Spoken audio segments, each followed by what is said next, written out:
My journey as a Superman fan started with a tattered red cape blowing in the wind. That ending rocketed me forward like a red-blue blur through a decade-long origin story and poignant tales of self-discovery and fatherhood, and backwards to the character's very beginnings. Now, on this podcast, we journey together across time and media to examine the stories that have defined the Man of Steel for over 80 years. Welcome to Digging for Kryptonite, a Superman fan journey. I am your host, Anthony Desiato. This is the Donnerverse Part 4, and joining me to discuss the 1984 Supergirl movie starring Helent Slater is the host of the KRYPTON Report podcast, returning guest Tyler Patrick. Welcome back. Hey, thank you, Anthony. Thanks for having me. Thank you for letting me be part of this discussion. I really appreciate it. My pleasure. I'm always happy to team up with you, a fellow Superman podcaster, and talk about this stuff. You were on Digging for Kryptonite last year. We did a great episode on Superman Redeemed, the fan cut that combined the quote-unquote best of Superman 3 and Superman 4. So I was thinking about this. We've had you on to talk Superman 3, Superman 4, and now Supergirl. So only the best for you, Tyler, when you come on the show. You know, my thing is I'm always the champion for the underdog. And sometimes, you know, it's more interesting to take something that's bad and find what was good in it or discuss what worked, what didn't, than just praising something that we all universally know is good. You know, we yes, I love Superman the movie. We could talk about that, but we just say good things. You know, there's a few negative type things we could say, but this film is going to be an interesting discussion. It has a fun legacy as part of our podcast, because when I first started the podcast, like I've said this before, like the KRYPTON Report was supposed to be originally was going to be the Last Daughter podcast. It was supposed to be just a Supergirl podcast for the TV show, but then I took it, we changed it up some. And one of the first episodes is we tried watching the Supergirl movie, and I was still learning all the technical aspects, and my mic went out in the middle of it, my computer crashed. And I mean, the recording was just bad. I think I have it buried. I think I physically put it on a disc and buried it somewhere. And then we rewatched the movie as a Patreon with, it was me and James's girlfriend, and my wife, Jania, watched it for New Year's. We actually watched it New Year's Eve on our Patreon because my wife had never seen it. And James's girlfriend had grown up with the film, so she loved it. So it was a very cool conversation because James and I had talked about it here and there, but we had never like experienced it together. So, you know, that was cool. And then when you asked me to do this, I was like, yeah, it'll be great. It'll be fun. Well, I love to hear that, you know, you like to champion the underdog, and I think that will help because I think this movie certainly falls into that category. I will admit and I remain a bit conflicted about doing this episode because, as I've said before, like when you and I talked about Superman 3 and Superman 4, I have no problem expressing a negative opinion that I have about something. But at the same time, I don't like punching down. And when something's an easy target and everyone involved, you know, in the making of the movie and the audience sort of agrees like, hey, this didn't work, I'm sort of like, well, I don't take any joy in piling on. So there's a little bit of reservation on my part in that sense, but I do agree with you. I think there's a lot of really interesting stuff here. There's a lot, of course, that doesn't work, but it's really kind of fascinating in the ways that it doesn't work. So I think we'll have a lot to talk about. There's choices in it. Like, I can understand approaching, like, you know, okay, for example, this is not the greatest film trilogy, but it's always interesting how they try to approach each film a little different. Was the Blade trilogy. You know, you had 3 different directors, and each film was kind of approached a little bit stylistically different. The tone was different. The way the story was told was different. And I can understand approaching this like, okay, we're going to do it a little different. Okay. But then in that same breath, some of the choices they make in this, I'm like, why? Yes. And I've done a lot of research on it over the years. And stuff that'll come out about why I believe certain things were done the way they were for this film. So it's another one of those films that has a troubled production. And you know what? Maybe the only Superman movie that didn't have a troubled production may have been 3.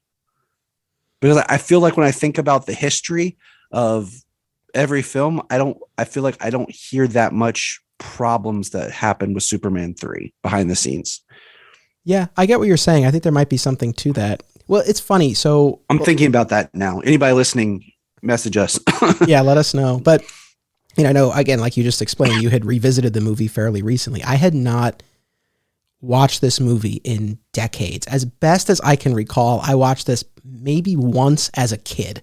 We probably rented it on VHS. That's really the extent of my memory of it. And, over the years, you see clips here and there and documentaries and things like that, but I really had little memory of it. But of course I was well aware of the general feelings toward the movie. And so I watched this a few weeks ago in advance of this episode. And I watched the director's cut, which is about 138 minutes. Yeah, I got notes here on the cuts of how this production broke down. But yeah, that's the one I'm most familiar with, because it's the one that if there's one cut that I feel like the studio like got behind, and that's what's kind of like, this is what we want the movie to be, it's the director's cut. Interesting. So, we can unpack this more, but just to lay it out for the audience, when the movie was released, it was Warner Brothers dropped it, and Right. TriStar Pictures distributed the movie, and they chopped out 20 minutes. So in the United States, it was 105 minutes or so that was released. The cut number one, right here, theatrical cut. But internationally, right, they released a cut that was 125 minutes. And then years later, they unearthed this 138-minute so-called director's cut. Now, the international cut and the director's cut are both together on the current Blu-ray that's commercially available. The Warner Archive put out a few years back, because like a little history, in the original release, like the theatrical cut was only available on VHS. It's never been put on DVD, the TriStar release. And then like in 2006, they put out a release of it on DVD, which I found that at one of those like buybacks. When I was like, building my DC collection, it was $90 because it's so rare and you couldn't find it. And for the longest time, I was like, why didn't they just throw this movie in the Superman Blu-ray packet? How like, you bought, it has 2 cuts of Superman 1, both versions of Superman 2, 3, 4 returns, even has Superman the Mole Man on there as a special edition. I'm like, why didn't they just put Supergirl in there? And then I want to say in 2017, maybe, I don't know, the years run together, Warner Archives released a Blu-ray that had the 2 cuts, and I own that. And then I think it's the international cut is the one that's on HBO Max. Yes, I checked that last night. I was curious, and yes, you are correct. That's the one. So for this, I watched, again, the 138-minute director's cut, the longest cut of this film that's commercially available. And man, I felt every freaking minute of this. It was, I'm not going to lie, and I'm not going to sugarcoat it, it was a slog. It was real tough to get through. For anyone who needs a refresher, the Supergirl movie is the story of Ethan the gardener, a hunky landscaper who catches the eye of a local sorceress, as well as Kara Zor-El, the strange visitor from Argo City. Is that right? That was my takeaway. Is that right? Yeah, I mean, he's also a pedophile because he's hanging out, at a girl's high school. And I'm trying to remember the nickname we gave him. I'm not trying to plug my own Patreon, but man, like that episode is hilarious to hear, like my wife and James, because we're just cutting up the whole time. Like we're having fun watching it. And there's so many jokes going on because, the movie, it lends itself to be embraced for the jokiness. Like you can't watch the movie and be like, this is so serious. Like there's a certain, kind of, okay, flavor. You gotta, okay. You're just like, if you go in trying to be serious, it's not going to work. Yeah. I really tried. I made myself a nice bowl of popcorn, and I might've poured myself a cocktail, and I was like, I'm really just going to have fun and relax and watch this. And it was tough to get through. And it took me, I think, by the end of the movie to really figure out what bothered me so much about it. And this kind of circles back to what we were just getting at a couple of minutes ago. I think what sort of bothers me about this movie is we've had bad Superman movies, right? We've talked about Superman 3 and Superman 4. Yep. But I look at those movies and I can understand why they went wrong and where they went wrong, right? In the story. Right. And so Superman 4, for example, as we've talked about, really interesting concept. It aspired to be something more, but it didn't have the budget and it didn't have the means to execute the vision. But the intention was good. There was something that they were trying to do. Superman 3, and I said this when we did our episode, I think it was ill-intentioned in the sense that I don't think a campy Richard Pryor starring vehicle is the right mode for a Superman movie. But I can sort of understand, like, if, especially you're dealing with Richard Lester, a director who leans into the camp, right? Richard Pryor, huge star at the time. So the idea that, like, oh, we're going to combine these elements and we'll make this Superman movie. It's like, okay, I get, you know, it wasn't the right call, but I get why we ended up with that. But with the Supergirl movie, I just look at it and it's like, man, you had enough of the ingredients there. And Helent Slater, fantastic Supergirl, great casting. She was the saving grace and the lone shining spot in this movie. Yes. So it's like there was enough there. And so that's what kind of bothered me about it. I'm like, man, like it didn't seem to have some of those other things that, again, affected the other movies. And I was just like, man, you could have nailed it. I mean, they tried to take, it's so interesting because they tried to take the formula and redo it in the sense of unknown for the main character, top quality actors as the people around her. And they didn't want to just do cut and paste like Superman the movie, now Supergirl the movie. And, you know, doing the research, and we'll get into it, about why some of this just, the story goes off and you're kind of left with plot holes and you're left with trying to piece stuff together. And Helent Slater is great, but I think some of the directing, and, you know, it's always one of those things where you can acknowledge, like, you're doing well or you're a good actor, but you can tell, like, they were just doing what the director was telling them. Mm-hmm. You know, I always joke, like, you know, the Star Wars prequels used to get so much hate, you know, but I'm like, we all know Ewan McGregor is an amazing actor. So you can tell he was just doing what he was being told by the director to do in certain parts. And I feel like some of that's here because some of the choices on how Kara interacts, or Kara, I'll probably use the terms interchangeably just because it's become a habit. And some of the ways that she behaves, especially in the earlier scenes, is very questionable. You know, she's supposed to be a 16-year-old, like Helent Slater was 19, and she's supposed to be like a 16-year-old, but she's acting like a 5-year-old at times in the beginning. Like, she's very childlike, and some people have even hinted at maybe she was mentally handicapped. You know, I've heard people say that just because she's like, the way she's acting is very childlike, and it's interesting when you sit back and look at, like, why?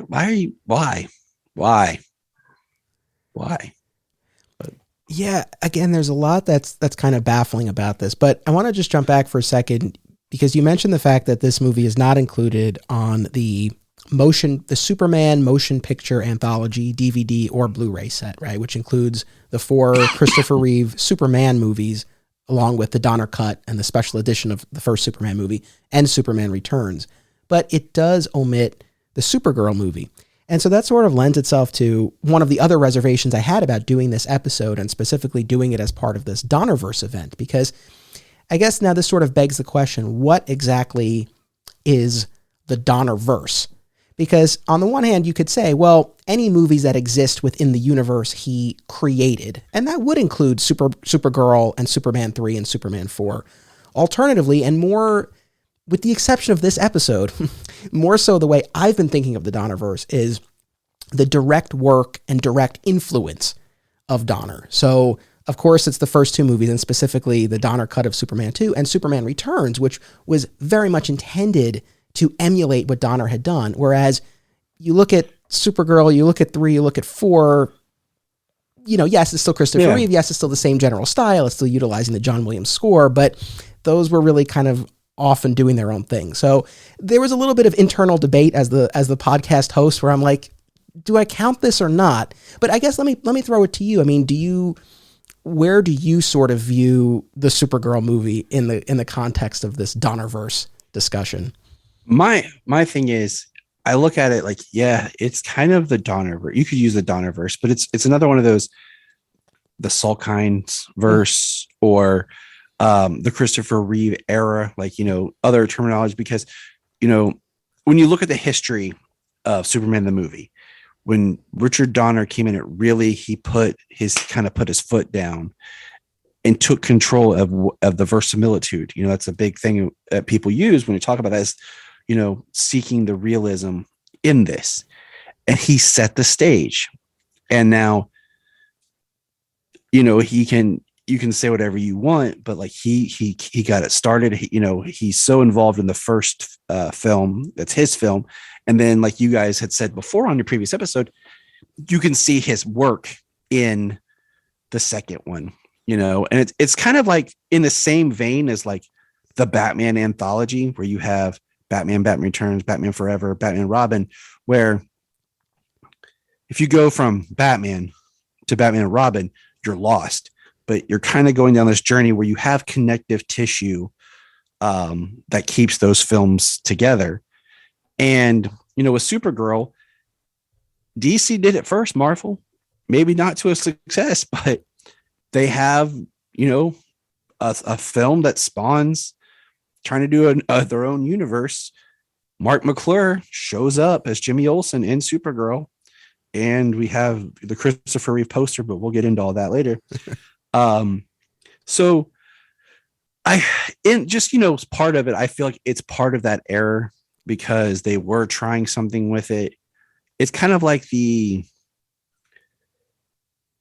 almost like the one we don't speak of, because it does connect, but at the same time, it kind of stands off on its own because of how it turned out. It was just enough to say, oh, it connects, but also enough to say that it doesn't matter.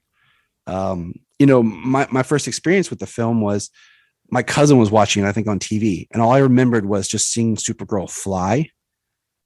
And then after that, I can never find it and never found it to rent or anything. And it wasn't till 2006 when it came out. I thought about buying it, but then I didn't.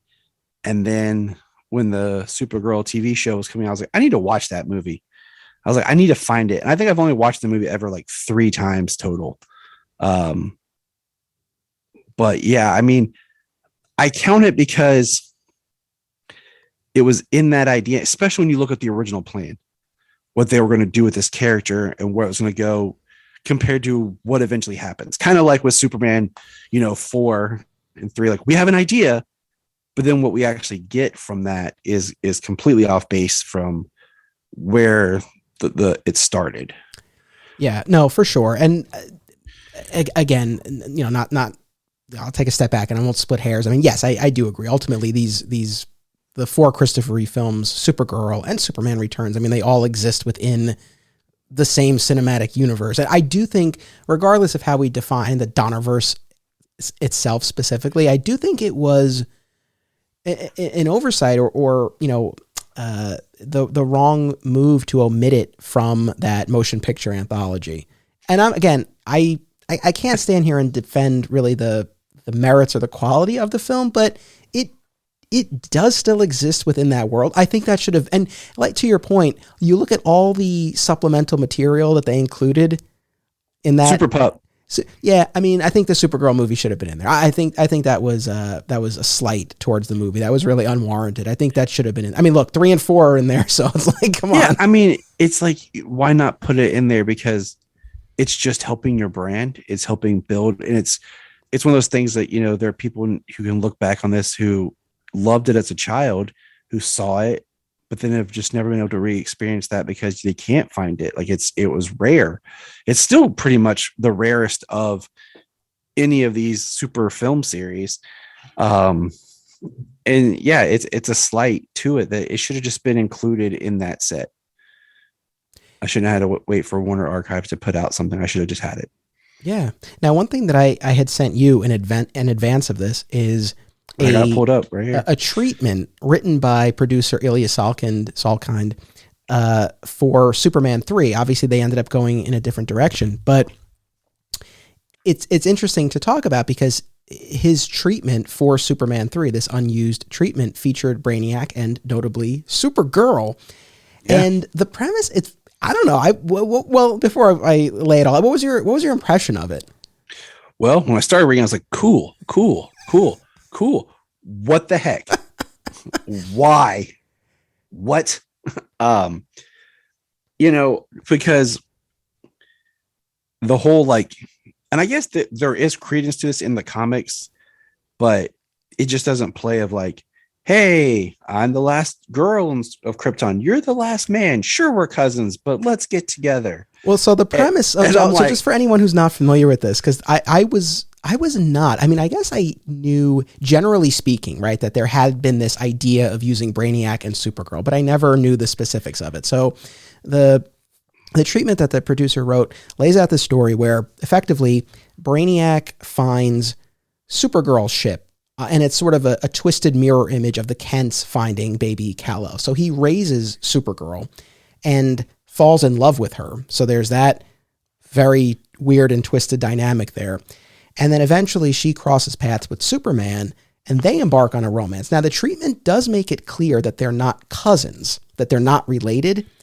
But it's one of those things where, the character now we're talking the 80s, but the character has been around a while. People knew that they were cousins.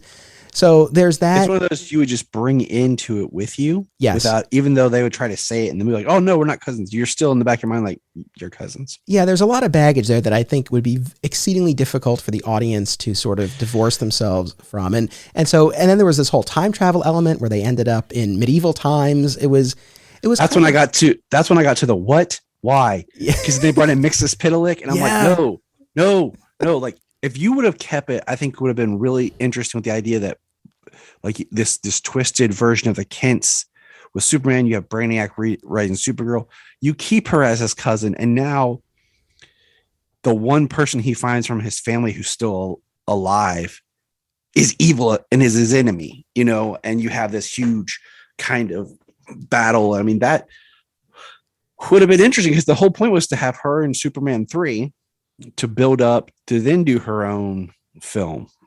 Right. And I don't like the idea of let's get Superman and Supergirl together. No. So let me say a couple of things. One, my favorite part of the treatment was Brainiac has this personality altering machine and he uses it on Superman. And it's interesting to see the ways in which elements from the treatment ended up in Superman 3, right? Like, so in Superman 3, we got the supercomputer. It wasn't Brainiac, but you could sort of see how there were elements of Brainiac at play there. And of course, we did get a dark, bad version of Superman brought about by Richard Pryor's synthetic kryptonite. But so in this original treatment, Brainiac has this machine that alters Superman's personality, but we get to see him going rogue as Clark. And there's just a couple of lines about how like Perry White gives him some direction and Clark like slaps him, which I thought was like, oh my God, I would have loved to have seen that. I mean, this is a producer writing a treatment. Right. So there's enough good in here that I could see you giving it to a screenwriter and then being like, okay, well, we're going to toss this out, but this is going to work here. Yeah. Because there's stuff in here where I could see just someone like, oh, then we do this. And then like, oh, we make it like this. And, you like, you've heard the stories of John Peters. You guys talked about it. Oh, we're on this podcast, we're very familiar with John Peters and the street fighter that he was growing up. This is not the hill I'm going to die on, but I'm going to mount somewhat of a defense. Bear with me on this, of the Superman Supergirl love story. Now, let me preface this by saying, ultimately, I think it would just work better if instead of Supergirl, it was a different Kryptonian or the Superwoman, something. I think making it Kara Zor-El, Supergirl, I think that is a misfire because of that baggage. However, having now revisited Superman 1 and Superman 2 in particular, and regardless of which cut of Superman 2 you're talking about, same idea. We leave Superman 2 with this pretty firm notion that Superman can't have a relationship with a human woman. Lois in particular, but generally. I think either cut of the movie shows like that's not in the cards for him. And it's sad, it's heartbreaking. But I really feel like that's the outcome of that. So, in Superman 3, we have Lana Lang as his love interest, and it's like, yeah, that's great. And I love Annette O'Toole, and that, I like that aspect of the movie, but it's like, well, we've kind of gone down this road. We know that this is not his path. So the idea of moving on from trying to have a relationship with Lois and introducing a Kryptonian, who this is an entirely different category. This is something he could explore. I'm on board with that. I do think making it Kara was not the right call, but in concept, I think that works. I agree with that. I'll flat out say I think that is a great, just moving that arc of moving it here. Like you had said before, like, what do you do after Superman 2? Where do you take the character? And I think that is a great place to take it. I've always thought the story with Supergirl, I always feel like we're one beat off from that story, because I think the story of Supergirl and Superman really starts with the brothers, and we never get a story with the brothers. We never get the brothers on film together. We had two different versions of Allura and Zor-El on Supergirl TV show, and then we were introduced to a horrible Jor-El on Superman and Lois. And we've never had the interaction. I mean, even in Smallville, season 7, we get a Zor-El, and we have the voice of Jor-El talk like a little bit about Zor-El. And then season 9, we have a Jor-El, but we never get any interaction of them together. And I feel like that's always what's missing from the Supergirl Superman story, is where that initially comes from. And this treatment was the first idea for Superman 3, but that didn't happen. But then in that same vein was I guess there was a script that got tossed out for Supergirl. Then there was one they were working on, and we have to think that Supergirl was it came out a year after Superman 3. So there's some overlap in production. And because of the disappointment of Superman 3, Supergirl was altered because Christopher Reeve was supposed to be in the film. And then he had a larger part to play. And then he was reduced to a cameo. But then they still filmed like things in the script that I believe, had he been in the film, would have explained certain scenes. Like a little bit more of how Kara is knowledgeable of her cousin, and how she knows he exists and who he is, and how the evil witch knows about the Phantom Zone, and like all these things where you're just like, this doesn't make sense. Like the story as a whole, there are plot holes and leaps in logic in the story where you're like, this makes no sense. And I think to myself, like, in the original script for Superman 3, they were supposed to show how Argo City survived the destruction of Krypton. But they just or not Superman 3 and Supergirl, but it's another example of, because Superman 3 didn't do so well, this got changed and, altered, and we got a movie that makes no sense. Yeah, there's, it's funny because there were numerous instances where I stopped myself and I'm like, are you just being nitpicky? And I was like, no, I'm not. Like there's certain things that just defy any logic and were really frustrating watching this. And, like I said, I specifically watched the longest cut of this because I was like, look, I'm going to talk about it on the show. I don't know how many watches of this movie I really have in me. So it's like, just go for it. And also because I did figure, well, maybe the longest cut would address, because again, I had read about the movie and I know there were things that didn't quite line up. So I said, well, maybe this longest cut would solve some of that, but it didn't. Now, so I was aware that, Christopher Reeve opted not to do a cameo in this, but I always thought that was the extent of what his involvement was ever going to be. But you're saying that there was a version of this where he actually had more than a cameo in the movie. So what I've understood from my reading and stuff was he was originally supposed to meet Supergirl, and then he fought with Zelina. On a quick side note, for the longest time I thought it was Zelina with a Z. Yeah. And then I found out it was just Selena, and I think it was just the one dude like said it weird that sounded more like a Z. So in my brain, for the longest time, I thought it was Zelina, and then when I found out it was Selena, I was like, "That's not cool. I like the Z better." But I guess Superman was supposed to fight her, and she was going to send him to the Phantom Zone, and then Supergirl had to like defeat her, and whatever, and rescue Cal. And I think that was part of built into a script at one point.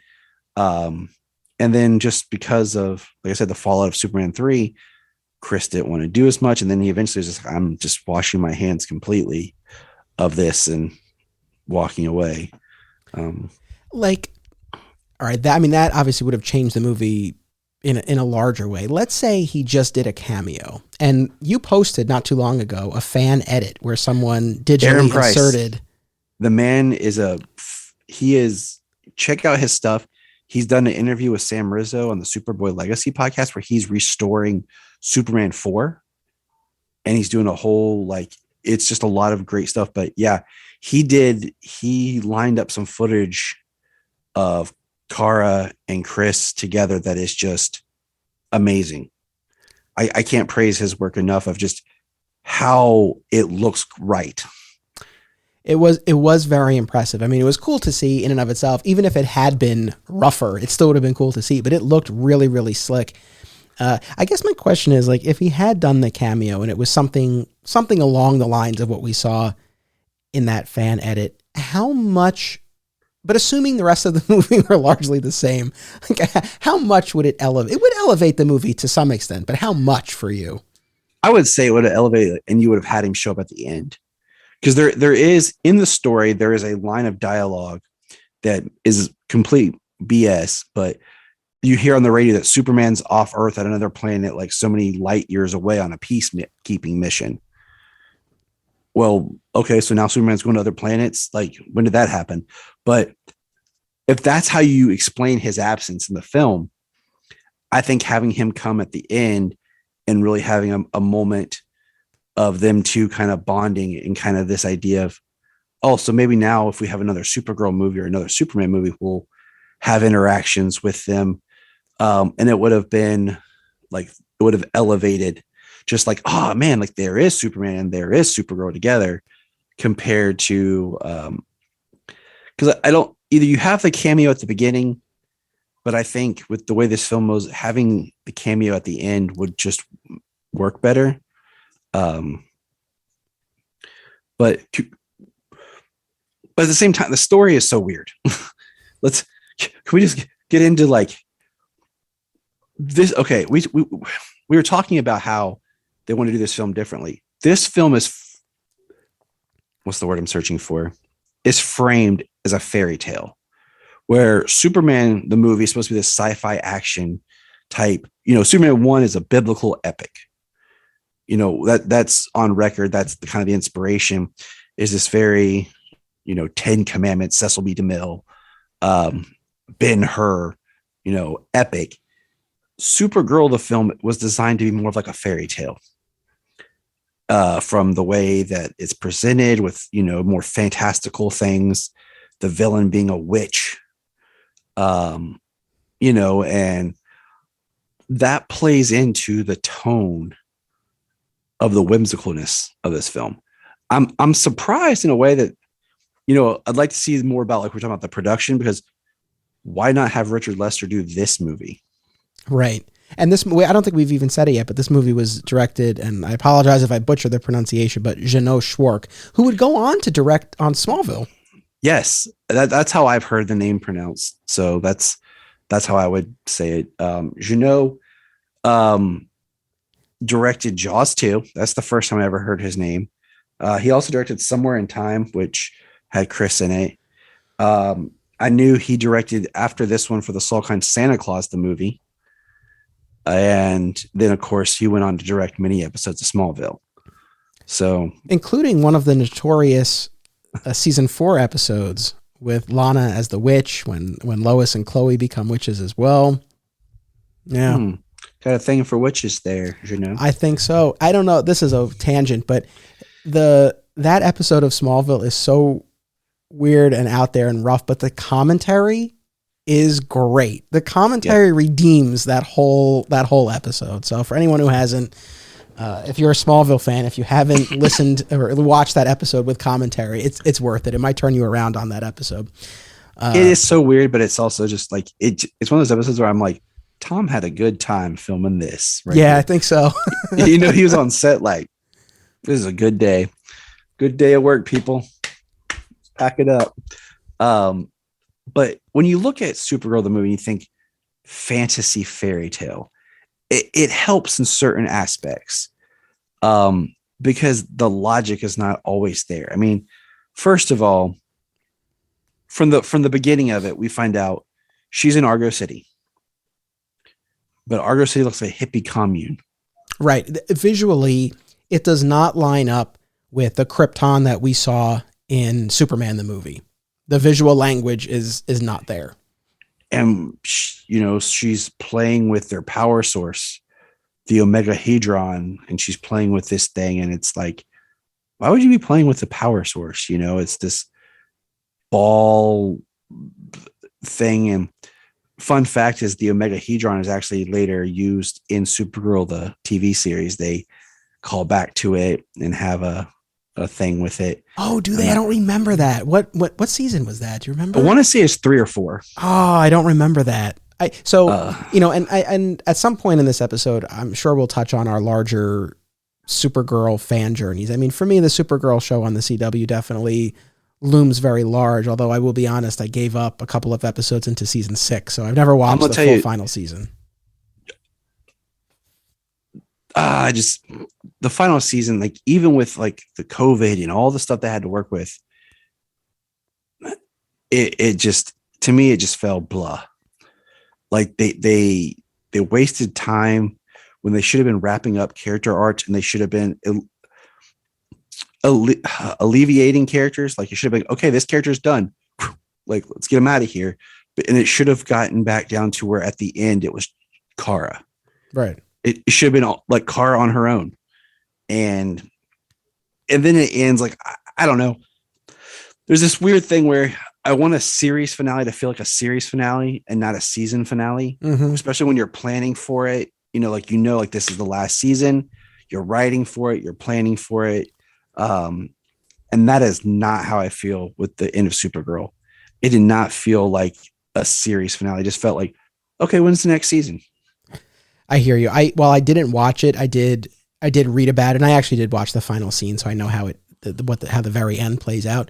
And again, I don't mean to derail us, but I do think that our Supergirl fan journeys generally are interesting, and I will devote more episodes to this in the future. But I feel like I've touched on this before. It's Supergirl sits in sort of a weird spot within my larger Superman fandom. I think due in large part to the period of time in which I grew up reading, because I grew up with the Matrix version of Supergirl, this protoplasm being from the pocket universe who takes on the form of Supergirl and has a relationship with Lex and then merges with a dying Earth girl named Linda Danvers and becomes an Earthborn angel. Like, that's my Supergirl. And that, like, explaining her comic book history is like just that what you said right there. So what? So, I mean, and then it was not till Jeff Loeb reintroduced more of the common, what we all think of as Supergirl, in his run of Batman, Superman. And I mean, putting that back into context, Supergirl, the movie, is a pre-crisis Supergirl, because it was 2 years after this that she died in Crisis on Infinite Earth. So her, after that event up to the Jeff Loeb, it's so convoluted. Like there's so much of just what is, and it's like, during the death of Superman time period, it was Matrix, and is such a weird way to explain Supergirl. For you, I mean, who is your quote unquote your Supergirl? Who do you think of first when someone says Supergirl? Well, I think now I think Melissa, especially with the first 2 seasons, really captured so much that's what I think of, because first of all, I didn't have access to the movie. Like, I knew it existed, but I never really got to enjoy it. And then the way that they kind of did the character on Smallville was they Like we want Supergirl, but we don't want Supergirl. And it wasn't handled as much where you felt like Clark, even though he wasn't wearing the costume, you still felt like he was Superman. I didn't always feel that way with Kara on Supergirl.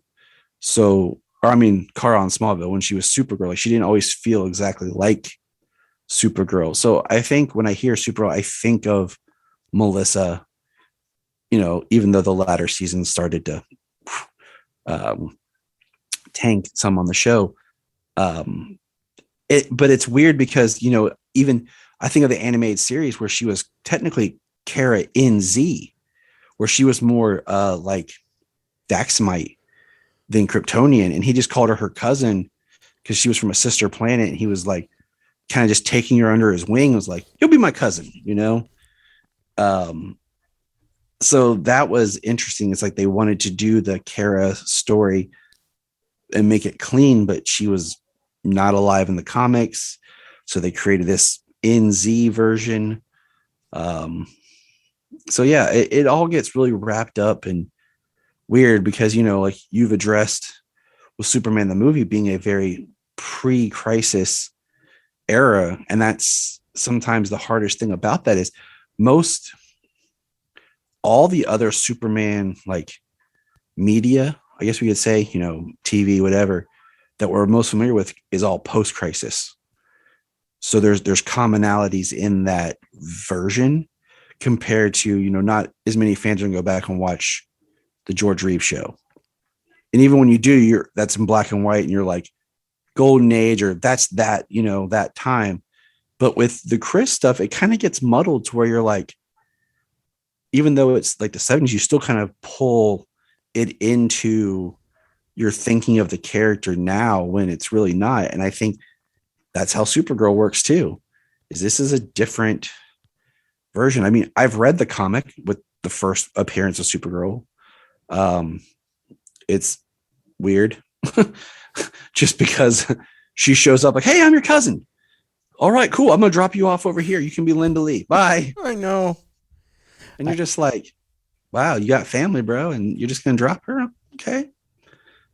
Weird, but yeah, no, I mean, that's the thing. It's a complicated and convoluted history. And I think especially the period of time that we grew up, especially with that Matrix Supergirl. And I have a lot of affection for that version and that Peter David series. I'm not knocking it, but yeah, it's a weird sell when you try to explain it to someone. And yeah, I mean, I think that's why it's sort of hard for me because that version is so ingrained in my head. But then to your point, I was introduced to the Kara Zor-El version in that Superman Batman arc by Jeff Loeb and Michael Turner. And again, Smallville utilized that iteration as well.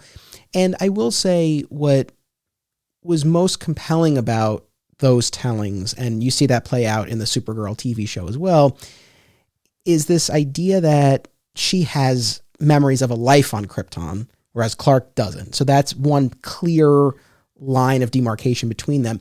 And this tragic twist that she was meant to be his protector and look after him. And now, of course, he's had this whole life and he's the ultimate champion of Earth. And so now he's in more of that, you know, paternal role to her. So I think that's really interesting. One of the things that I think always didn't quite resonate with me from the Supergirl TV show with Melissa Benoist was that she had lived so long on Earth as a human that I think you didn't have, you know, a lot of her stories played out in much the same way as Clark's stories did or would. And I think what's interesting, and like Smallville, I think played this better and you know, and the comics too, where it's like she's not going to approach things the same way that Clark would because she didn't grow up here and she hasn't had as much time here. But the Supergirl show, you know, on CBS and the CW established this pretty lengthy period of time. Basically most of her teenage years and beyond, she was here. So I feel like you really lost that effect. And I think that was a loss. Yeah, I agree. Because one of the first conversations we had on the podcast was, well, do you just do Supergirl as the Superman? Like Superman doesn't exist. You just do Supergirl as that archetypal character and not have to explain. And they tried to do both, you know, in the first season that Superman was there. And then of course, season 2, they brought in Superman, but they still tried to do this whole thing where she, like you said, she's on Earth, but you have to kind of dive into like she lost her purpose because her purpose was to protect. And I don't know if you've got to it, and I haven't read all of it. I don't remember, but they did a really interesting thing in the New 52 where they made her a Red Lantern because of all the rage that she had from life, losing her planet, and all this. And I thought that was an interesting way to take the character. And then they also did the Hell on Earth storyline that really focused on her, and because she has that difference of living a life on Krypton. And I think the best version, honestly, of the character in a whole is the Superman Unbound animated film. Okay. Where it's like you're one beat off from her first arriving. So like she's been here a little bit working with Cal, but she's still not fitting in. And that brings back the whole Brainiac storyline, and where her place is with everything. And it's kind of like with this movie, it's like, how do you do Supergirl, the movie, and not make it just cut and paste Superman? And there's some interesting things to it. First of all, one choice about this movie that I hate, I'm going to say this. I think this is stupid. I'm going on record. The concept of the inner space. Why? They're basically, what's so confusing about that? It's inner space. What more do you need? No, yeah. Like that movie with Martin Short and Dennis Quaid.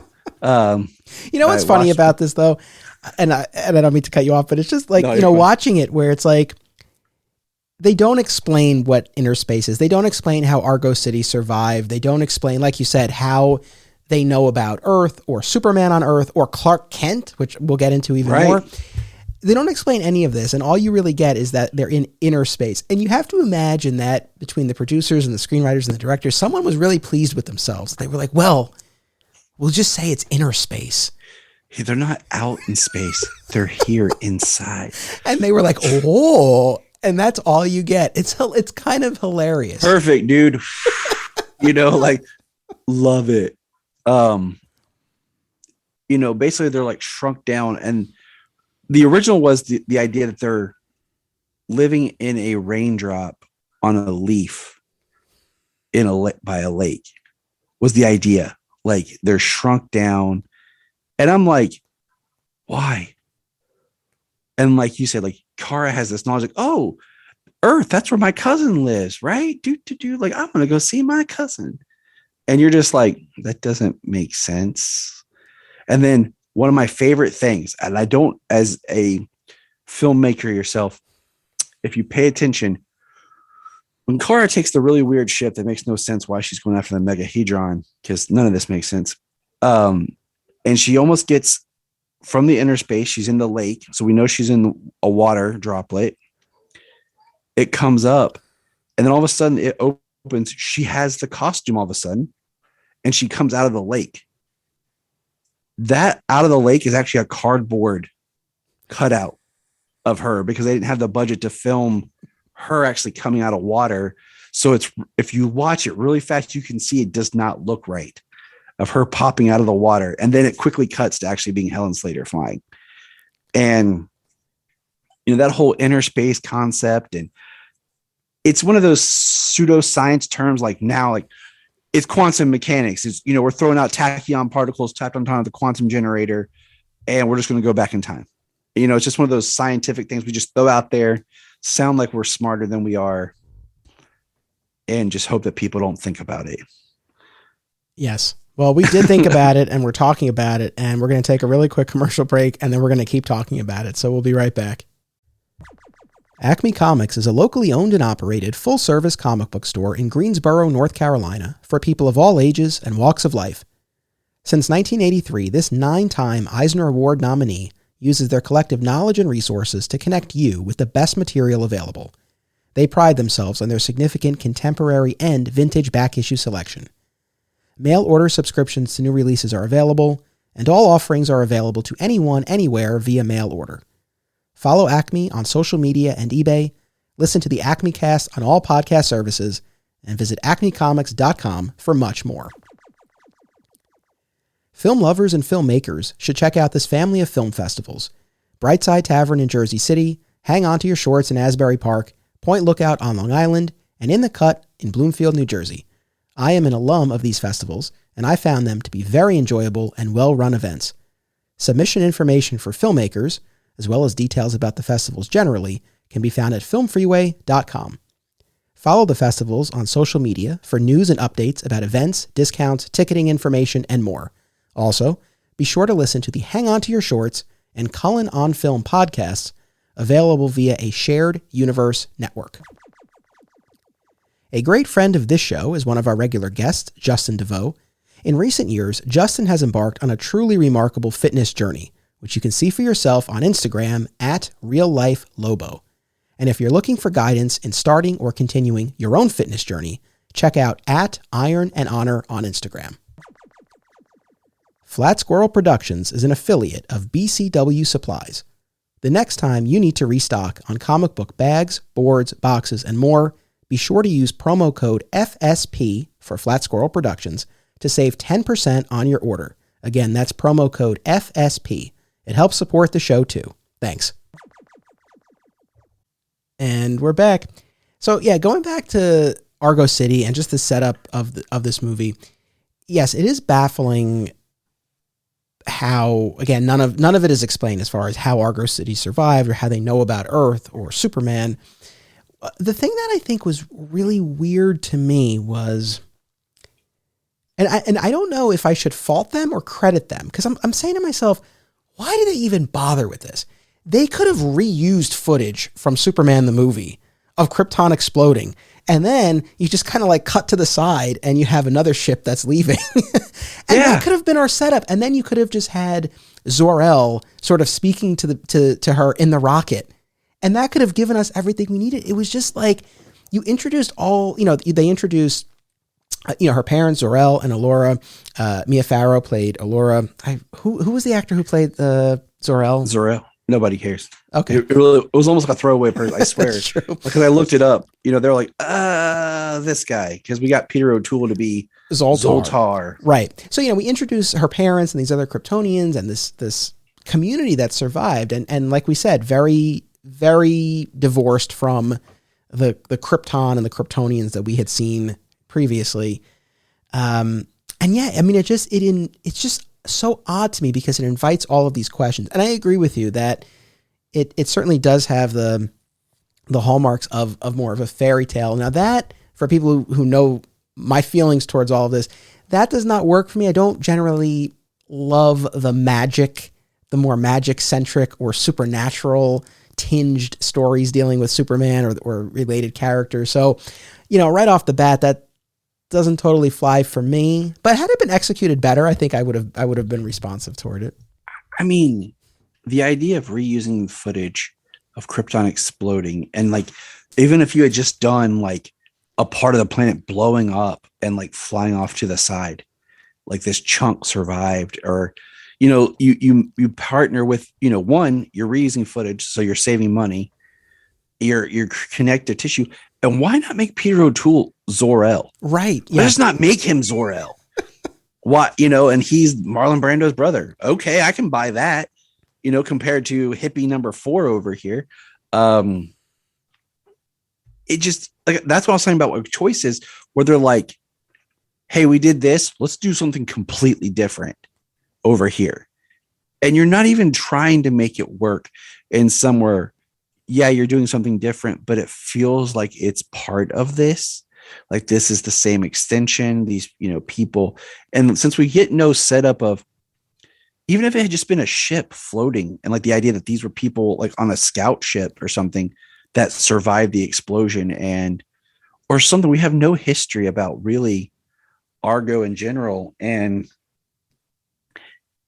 it just makes it, she goes to Earth, she automatically knows about her brother or her cousin, and she shows up in costume, and of course you're just like, cool, Supergirl, that's her costume, and they went through multiple costumes. I sent you the pictures just to make sure that you had seen them, of her in her, at the time, more comic accurate costume with the sweatband, and it looked horrible. Helent Slater looks really bad in the alternate costume. I saw it on the DVD or the Blu-ray. There's I think it was a television special, the making of the movie. And they showed her screen tests, and one of them was her in that more comics accurate costume.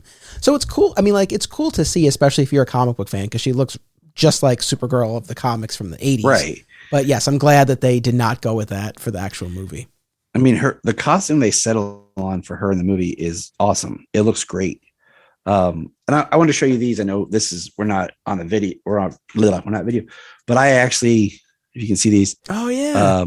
I've never opened these. Jania found these at a shop, like an antique shop one time. And it's Supergirl, the movie Topps trading cards. And I have them sealed up. I've never opened them.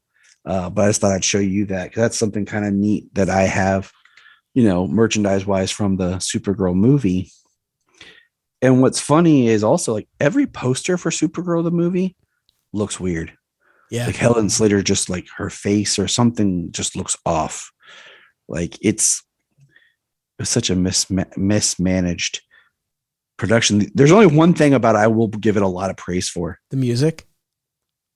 Okay, there's two things. One, I really do like the score. Jerry Goldenthal, is it Golden? I won't pronounce it correct. Yeah, Goldsmith. His score is awesome. I do really like his score for Supergirl. It's very fun.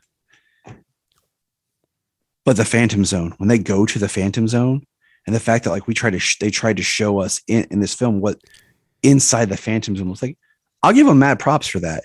I think it was pretty cool. I think that was a neat place where to go, what to do, even though it makes no sense how we get there. And it's, but yeah, it's funny. My favorite Phantom Zone is from KRYPTON, the series, which you'll get to, I know. But this is my second favorite Phantom Zone. Just want to throw that out there. I'm excited to get to the KRYPTON TV series. That is one of the relatively recent gaps in my fandom, and I'll be closing that. As of now, according to my master spreadsheet, the podcast 2024. lineup. No, that'll be the end of the podcast this year. That'll be our final couple of episodes this year. I'll watch the KRYPTON series. So I'm excited to get to that. The Phantom Zone was on my list, so I'm glad you brought it up. It's funny, and I mentioned this in a prior episode. I'm sort of split, because there's a part of me that's like, especially in this Donnerverse or the Christopher Reeve verse, whatever you want to call it, there's something really cool and mysterious and scary about this, the floating glass that traps you, and you're floating in space, and it seems horrific. It just seems like living hell. And you're like, oh my God. And part of me feels like it would have been better if the actual space of the Phantom Zone were just left to our imagination, as opposed to taking us into it. And it's like, all right, like, it's a desert and caves, the way we also see it represented on Smallville and the Supergirl show. But at the same time, to your point, I do give them credit, because it was like, well, okay, what can we expand upon? What can we do that's a little bit different? Where can we take the audience that they haven't been, right? And the audience knows the Phantom Zone. So all in all, again, I don't have much good to say about this movie, so I'll mark this as a positive. They tried something, and they brought us into the Phantom Zone. Yeah. I mean, it looks cool. And, it's crazy that Zoltar's there. Yeah, he got sent there for some reason by somebody because of the Omega Hedron. There's just so much, like, story beats that don't make sense. Like, okay, first of all, here, I'm trying to keep things in my mind in an order. One thing I hate in this movie, and I've seen it in other things, is I hate that when Supergirl first shows up on Earth, the first people she meets are redneck, pedophile, wannabe rapist truck driver guys. Like, that's like her first thing is the first people she meets are people who want to abuse her. I'm like, really? Like, well, the Superman Batman arc basically played the same thing, right? She comes out of Gotham Harbor, and the guys on the docks go after her. Yeah, she's also running around naked then too, right? And here she comes out, but at the same time, just like, that's the first people she interacts with, and that always just bothered me. I hear you. I mean, I'll say this, going back to, not to harp on the Argo City of it all, but just the setup of the movie. To me, one of the fatal flaws of this film is that, and it's so baffling to me why they felt they needed to do this.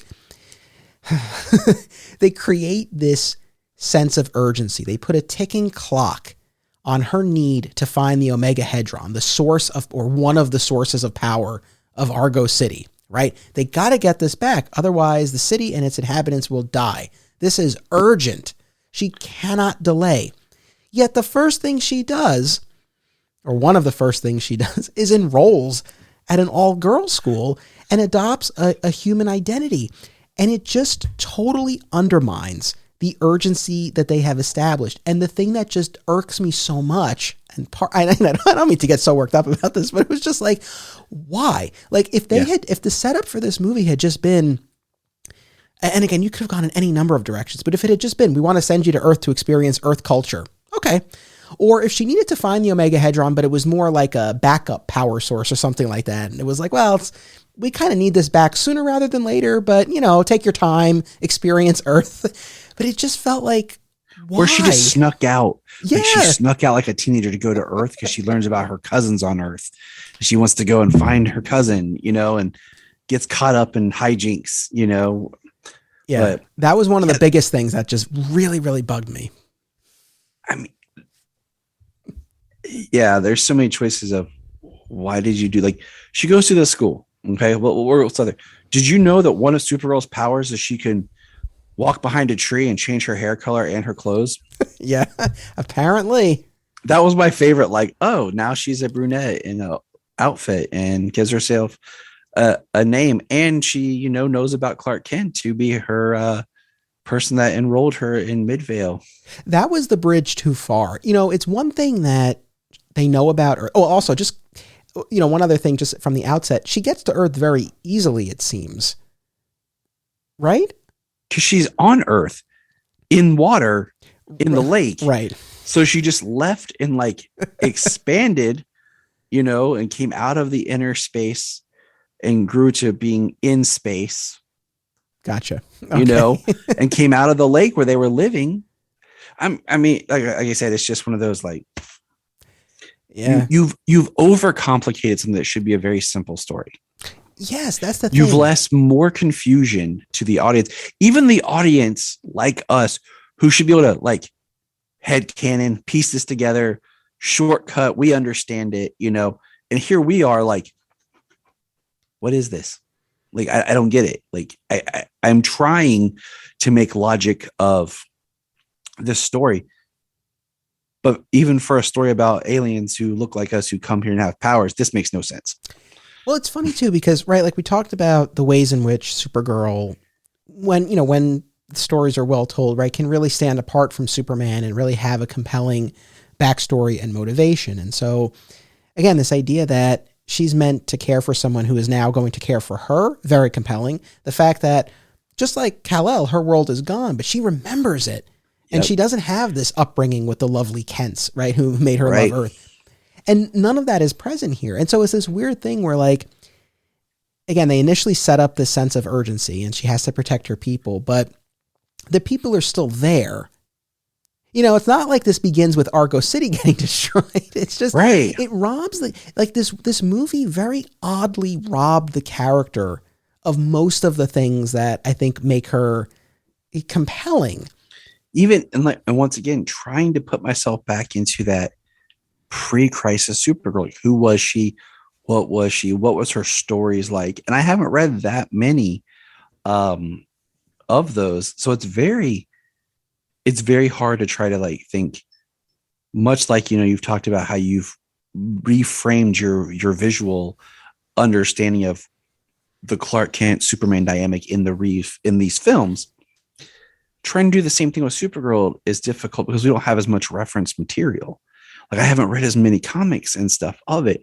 So trying to think of a good Supergirl story without going to what is more current or is difficult.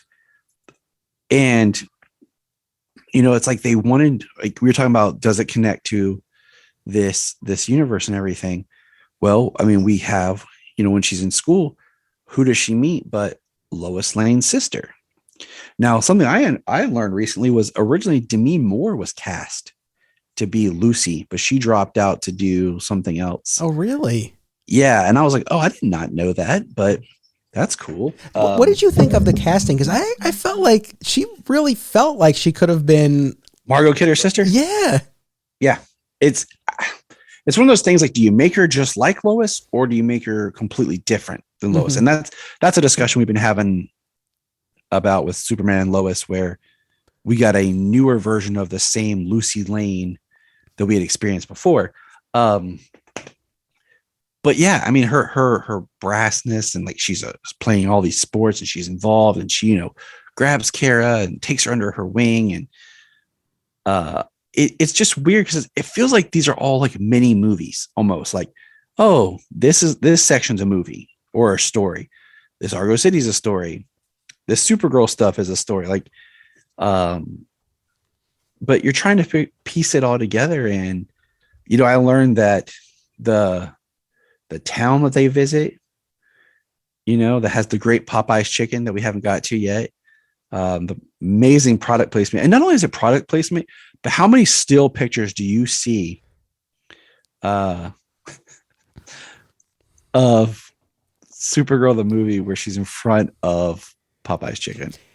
I know that you are a fellow Power Rangers fan, and so this immediately called to mind the Krispy Kreme of the modern movie reboot of Power Rangers. It's like, which one was more egregious? I feel like Power Rangers because they talked about Krispy Kreme a lot. Yeah, they talked about the Krispy Kreme, and this they just went to Popeyes. Like, hey, we're gonna go out for food, and like they went to Popeyes, and like no one, like, you didn't have Jimmy like, I gotta get that Popeyes. I'm in town. Let's hit Popeyes. Right. Or, like you didn't have some dude like walking down the street eating a like bucket of chicken and holding it as like he gets blown away by the, we have the massacre scene of the equipment attacking people. And I mean, it's great to see her in action. Don't get me wrong. Like, but it's such an odd scene. Like we've barely touched on Selena because honestly, it's hard to talk about because it's so bizarre of like, she's a witch, but she needs this to help power her. And then like the best way to kind of talk about her is like, you would have to watch the movie and talk about it because it's such her layer, her play. I mean, everything is so out there. And it just, it doesn't make sense half the time. And it's Faye Dunaway who gets top billing in the movie, a la Gene Hackman in the first, Superman movie. But, yeah, I know we haven't really touched on her much. I mean, it's rough. I mean, she's this local sorceress, like real small potatoes sorceress who, like you said, needs this power source to fuel her magic. She's also in this nebulous romantic relationship with her mentor, the warlock Nigel, who's also Lucy's teacher, which I will say, one of the funniest lines in the movie when Lucy and Jimmy are kidnapped and they're up in the cages with Nigel when Selena has captured all of them. And Lucy's like, I think that's my math teacher. That was genuinely funny. And Selena has this, her little sidekick there and, views Supergirl as being in her way. And again, I joked about Ethan the gardener at the top of this, but it's this weird thing where, and it's been a few weeks now since I watched this, and part of me is like, maybe I've blocked this from my memory, but the setup for a lot of this, right, is that Selena wants to test her powers to win the hearts of men, or to control minds and hearts essentially. And so she tests it on Ethan, and then she just will not let him go. And this becomes like the tug of war between her and Supergirl over him. Yeah, because all of a sudden this dude sees Supergirl. He's supposed to see like Selena and fall for her, but he sees Supergirl and he's all about her. And you're just kind of like, this is where we're going with the story now. Like, it's like the story jumps around. Like, we'll forget about the Omega Hedron for a little bit. It's all about Ethan the gardener. And I could say some jokes, but I'm not going to. And then it's, oh yeah, we need the Omega Hedron back. And then like Selena built a castle in the middle of Popeye Chicken Land. And, we get Supergirl fights an electric monster. She fights a dragon. She turns into light and sends Selena to the Phantom Zone, I believe, at the end. It's all kind of very like, huh. And I've kind of wanted to, and I wanted to do this before we recorded, but I kind of wanted to play the movie for my kids just to get their opinion on, is it track enough for them to follow a story? Are they enjoying it at all? It's kind of like I can throw on Batman and Robin, for example, and my kids can enjoy it and follow along and come around and had a good time watching it. But could I do that with Supergirl? Like, would they enjoy it, or would they just be like, what's going on? Like, what? If a 5-year-old looks at me and a 7-year-old and they're like, I don't get this, then you've really messed up.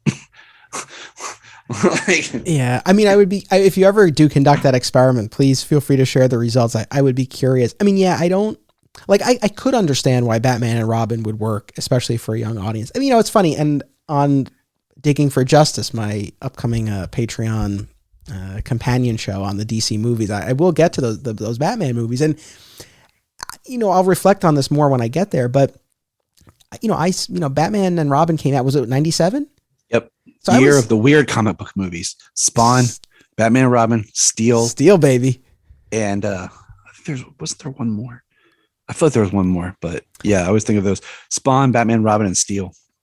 But I remember seeing Batman and Robin in theaters, and I think I liked it. And I was probably the right age for it. And it's colorful, and we've got the over the top villains, and it's silly. It's like, I don't know that Supergirl has those ingredients to work, even for a younger audience. It doesn't, because it exists in this weird pocket of, it's not fun enough, but it's not serious enough. And it wants to try to do this weird both. It doesn't want to be Superman, but it goes in a weird way that it doesn't even feel like it's really anything at the same time. Because there's so many little misses in the story and with Selena that you're like, well, what's really going on here? Like, why? Like, all the questions, like, why is she enrolled in school? How does she know about Clark? Like you said, it's one thing to know about Superman. And then, when she gets to Lucy's dorm room, Lucy has a poster, and at the time she's Linda Lee. She's like, oh, that's my cousin, or whatever, rubbing on the poster and all excited. And it's just like, you had an opportunity to really, without even thinking about the idea of you were making the first female superhero film, without even going down that, like, the historicalness of that. And it took till 2017 to really do it right. Just, you had the opportunity to continue your super brand, to do something different, but you went so far different that you got lost. And I think, once again, it just gets wrapped up in the problems of another movie affects this movie. The problems from Superman 3 filter into, okay, we have to change things for Supergirl, or we don't have Chris now, or what are we going to do? And, they got Mark McClure because I guess he was like, I'm not doing anything. It would have been nice if we could have got a Margot Kidder cameo or something, just her with Lucy, or I don't know. Like, you and I could see her, and we could probably, like, within 5 minutes come up with a much better Supergirl film idea and map it out and have it all, plotted out, and what you could have done then. And we've kind of been doing that the whole time, but yeah. Well, it's funny because we've been talking here and there about the Supergirl TV series, and they didn't introduce Tyler Hoechlin as Superman until the second season. For that entire first season, they only ever talked about Superman and almost never even mentioned him by the name Superman. It was always my cousin.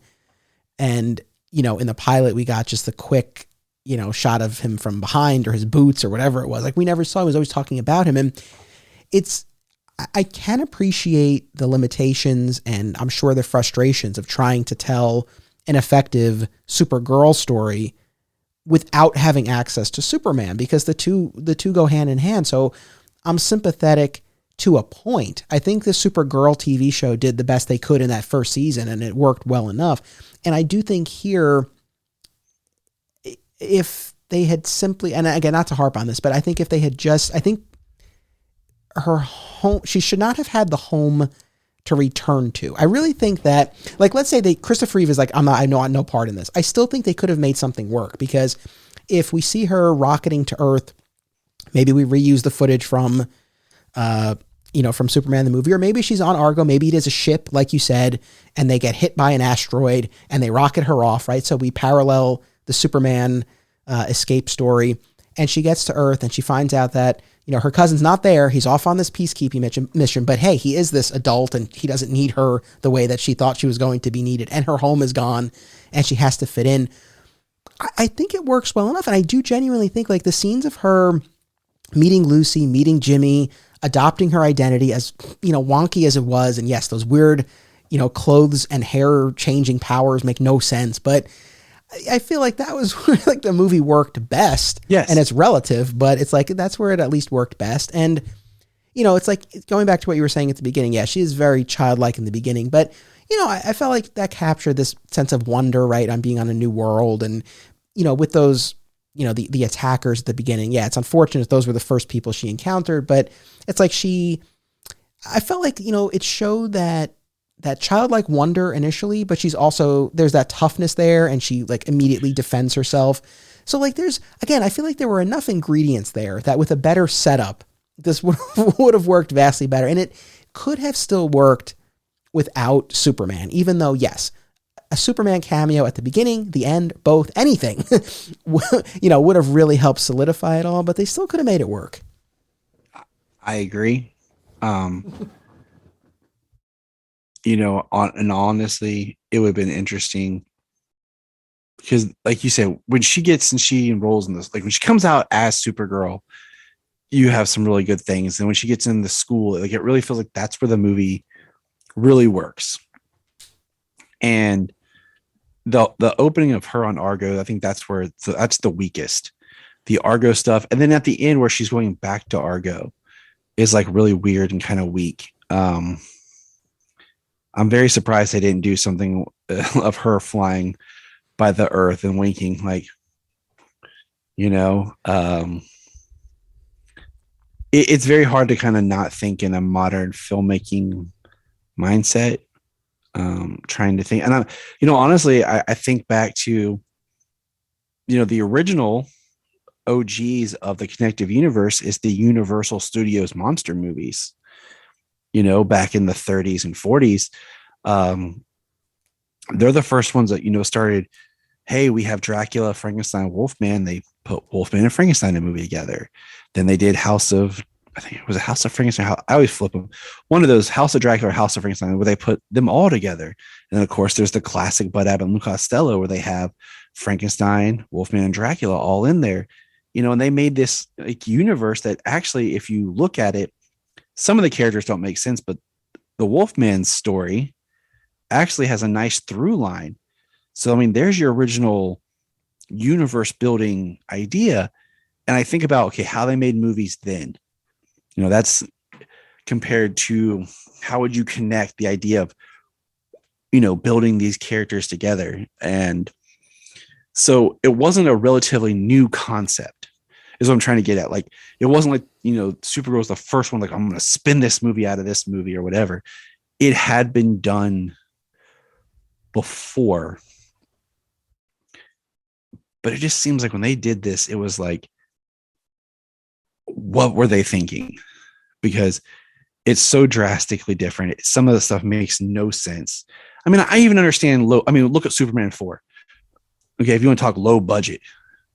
So, I understand the concept of cuts and alterations because of budget, but I still should have a story that makes sense. And I do advise anybody who is a fan of Superman, watch this at least one time. You have to watch it at least one time to say you've seen it and to complain about it. Like, it's one of those things, like, you have to experience it at least once. Yeah, I would echo that. Also, you know, I'm not advocating this. I don't partake. I don't get high myself, but part of me wonders if you were to. I feel like this movie might actually work like really well. I'm just saying, for those out there who enjoy, I don't know. Write us email. Pass us email. There might be something to that. I don't know. I can't speak for that myself, but I feel like I'm going to go on a tangent, and just based on people I've been around and stuff, I'm not going to go on a whole line here, but my sister-in-law here has her medical card for her back pain and stuff. I'm going to go on a tangent here and say, yeah, this may be a whole nother experience. For example, I don't ever really drink at all. Very rarely. But when we did the recording for this on New Year's, my wife talked me into having a drink. And then when my wife and I did our commentary of the Halle Berry Catwoman movie, we shared a bottle of wine, and that made the movie a little bit more enjoyable, and flavorful to talk about. And I feel like this movie is not so bad that it's enjoyable. It's more of a frustration because you see the good in it and you see what could have been. You know, the Halle Berry Catwoman movie is a horrible movie, like, just period. Like, that movie is bad. But when I watch Super, I'm like, this scene is good. This scene is good. Helent Slater's doing something really great here. I can see the character. This is fun here. But then you're looking at the villain side, and you're like, this is all bad. And you get more frustrated. It's because you're like, you were so close to something. And not even like in Superman 4, where like, this is bad, but I can still watch that movie and enjoy it. Mm-hmm. Like we talked about before, like, I'll watch 4 over 3 any day. But Supergirl, you're just like, you were so close, but you missed. And it's a rough experience. Yeah, I think I agree with all of that. The movie falls apart in a lot of ways, but in particular, the villain. I mean, I know I've been focusing a lot on the setup to this because I feel like it really just gets the movie off on the wrong foot and in the wrong direction. But for the bulk of the movie, the meat of the movie, for me, especially when I was watching this, I was pretty engaged with Helent Slater's Supergirl and Linda Lee scenes. They were enjoyable enough. But my enjoyment, it just grinded to a halt every time Selina came on screen. And it, like you said, it's not one of those instances where, oh, it's so bad it's good. It's just bad. It's not compelling. And with this version of Supergirl and Linda, she's very earnest. And had they gone with a villain who, even if it did play up more like the campier side, maybe you could have had a little bit of a balance there, but this just was not that. And, you mentioned the Steel movie, and we talked about Batman and Robin. You also mentioned the Steel movie. Like I did a whole episode with Ken where we defended the Steel movie, and it's like, look, we both recognize generally the shortcomings of the movie. I don't think either one of us would necessarily hold it up as one of the all-time great comic book movies, but like Supergirl, it did capture the core essence of the character, but it had fun with itself, and it utilized Shaq's physicality in a really enjoyable way. Judd Nelson, chewed up the scenery, and that was there's enjoyable in that movie. It's fun. There's it's fun to watch. Moments. The score, I do like the music in Supergirl, but man, that Steel score. Oh, dun, dun, what, I'm trying dun dun dun dun dun dun. Like, I haven't watched that in years, but I remember I was in the theater for that movie. Yeah. So you don't have that here. Again, I do stand by the music in Supergirl, but yeah, otherwise, yeah, unfortunately it's not it doesn't fall into that category. And I was I guess maybe I was hoping that it would, when I went into this, I'm like, well, from everything I've heard and everything I remember, I don't think it's going to be great, but maybe I could still find something to enjoy about it. And it was real tough. It at times it feels like they shot a bunch of stuff, like a 4-hour epic. And then they just threw scenes together. And I think part of it is you have a villain that's so detached from your comic lore, mm-hmm. from your whole world building. Like, had the villain been, I don't know, trying to think what would have been like the Brainiac thing would have been awesome. But if not that, like I'm trying to think of a good Supergirl, like because you don't want them to be like, oh, she's fighting another Kryptonian. But had the villain been something compelling, I think really would have helped. And just being like, hey, we just made this character for the movie, and it when you jump to the villain, you don't feel like you're in like you're not in that world anymore. In Superman the movie, you have Lex, and you're like, oh, Lex. Superman 2, you're like, Zod, yeah. Superman 3, you're like, wanna be Lex / Maxwell Lord, but you're not. And this film kind of just falls like that, where you're like, I don't feel like I'm in that movie like anymore.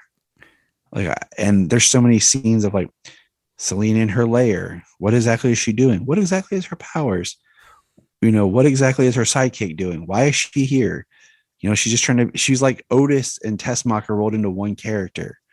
Why is a powerful warlock working at an all-girls school? There's another question that we won't go down. Like maybe he just has a thing for teenage girls. I don't know. Like I'm not answering these questions. And I feel bad for Helent Slater. Like I feel like she's been appreciated. She was on Smallville. Of course, she played Lara, and then she came back and played Supergirl's mom, Mrs. Danvers. And I know you didn't see this, but there's a great line. I think it's in the final episode or maybe the penultimate episode where Helent Slater comes back as their mom, and she's helping defend the city with her daughter. And she looks at Card and goes, in another life, I feel like I was a Kryptonian. Aww. And I was like, it was just one of those, like, that's cool. Like, and I think she's been re-embraced as being Supergirl. And that's the thing is, she is loved for being the character, but it's like, we love you, but your movie sucked. Yeah. Not as to the extent of like Brandon Routh, where everyone's like, oh, you were so good. Like you did well. We like you, but the movie did not work. I feel like that's like with Helen. And I kind of wish that maybe we could have gotten a scene of her like in a Supergirl styled uniform during Crisis and actually paid a little bit more tribute to her as Supergirl and not just the motherly character that she's come to be, to kind of give a little bit of closure. And how like with Brandon Routh, he was kind of redeemed with the whole his arc on Crisis, from the Superman Returns issues. Like I think it would have been awesome to have something with Helen to kind of redeem her Supergirl film. I agree with you totally. I think something like that in Crisis would have been really cool, and not without precedent, right? Because you had Erica Durance, who had taken over the role of Allura on Supergirl, and that role in Crisis, but she also played the Lois Lane from the Smallville universe. So, you could have done something like that. And I agree. Like what they did for Brandon Routh was so cool. It was so nice. And Superman Returns is the subject of our next episode, and I've already recorded it, and I'm very excited for people to hear. And I'm excited to hear as a listener of the podcast, just because, it's one of those like, what's not the, but like, it's so funny because it's like Man of Steel and Superman Returns exist like this. They're antithesis of each other. You didn't do enough punching over on this movie, so then you take it to the extreme over here. You did too much of, you didn't do enough talking over here, so you take it over, it's interesting how those two just really work in this odd entanglement of story. Yeah, but no, it would have been really cool to see her given her due as a Supergirl in Crisis. His politics aside, I'm only speaking for myself, but his politics aside, had they done something with Dean Cain and Terry Hatcher as Lois and Clark, only because that show did not get a proper farewell. It hit almost 100 episodes. It did 4 seasons. It would have been nice to have gotten some sort of wrap up for that iteration. What you could have done, and you could even do this with green screen trickery, was the Superman that was laying dead that they got to was Dean Cain with Terry Hatcher over him. And then you had like in the background, a figure that was kind of like Superboy, kind of hinting at the baby they had found, when Superman or when Lois and Clark ended. Yeah. And then that could, because I mean, they were in the same season of Supergirl, but never shared the screen together. Yeah. Now I recall, and you know what, had they utilized them in that Death of Superman tableau, it would have been cool because, Lois and Clark ran during the period of time during the early 90s when, it was right after the death and return, but still in that general time period. That would have been really fitting. That would have been cool. And it would have been easy because it would have been, a quick shot. And I mean, like I said, you could do with green screen trickery where you film Dean separate from Terry if you couldn't get them on set because it's just, it was broadcast on a TV.